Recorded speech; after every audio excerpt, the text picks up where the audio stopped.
కథ అంటే ఆసక్తి లేనిది ఎవరికి?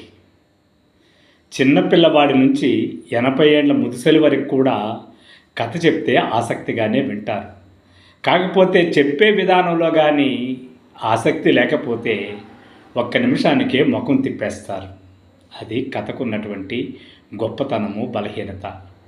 అవ్వ చెప్పినా కథే, అమ్మ చెప్పినా కథే, బుర్రకథ అయినా కథే, అరికథ అయినా కథే, రచయిత రాసిన కథ అయినా కథే, సినిమా దర్శకుడు చెప్పిన కథ అయినా కథే, నాటకకర్త, నాటక కళాకారుడు నటించినది కూడా కథే.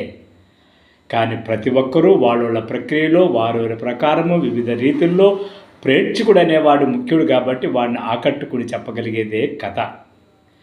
అవ్వ చెప్పే కథ ఊకుడు కథ అయితే అమ్మ చెప్పే కథ నీతి కథ.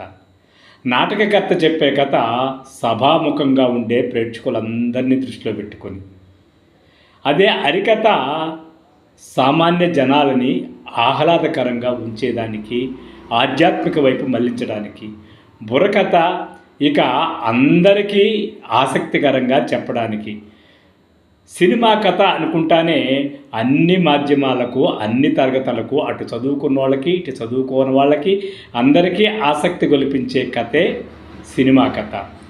దానికి కథా రచయిత కావాలా, దర్శకుడు కావాలా, కెమెరామెన్ కావాలా, నటుడు కావాలా, మ్యూజిక్ డైరెక్టర్ కావాలా, ప్రతి ఒక్కరూ ఇన్ని దాదాపు 64 కళల సమ్మిశ్రితం చేసుకుంటేనే సినిమా కథ.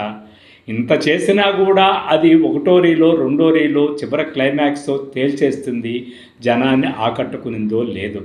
కాబట్టి కథ ప్రారంభం నుంచి చివరి వరకు ప్రతి లైను, ప్రతి డైలాగు, ప్రతి సన్నివేశాన్ని ఆసక్తికరంగా చెప్పగలిగినప్పుడే అది గొప్ప సినిమా కథ అవుతుంది. అలా గొప్ప సినిమా కథలు ఒకప్పటి మాయాబజారు, మల్లీశ్వరి, రాబోయే రోజుల్లో ఇంకేదో, కానీ ప్రస్తుతము బాహుబలి అనుకోవచ్చు. కథకు సరైన నిర్వచనాన్ని పరమదర్శి ఎన్నోసార్లు చెప్పారు. ఆ కథ యొక్క ఆసక్తే కథ, దానికి మించి ఏమీ లేదు. అలా చెప్పలేకపోతే కథ కూడా కథ కాకుండా పోతుంది.